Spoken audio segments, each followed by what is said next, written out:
A one-stop resource center opened in Roscoe Friday, connecting storm victims with help after last week's devastating EF-1 tornado swept through Winnebago County.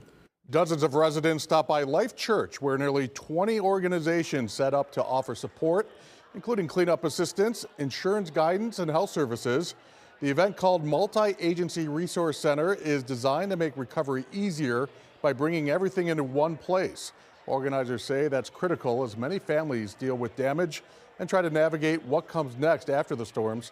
Residents who were unable to attend Friday's event can still access support by calling 1-800-RED Cross.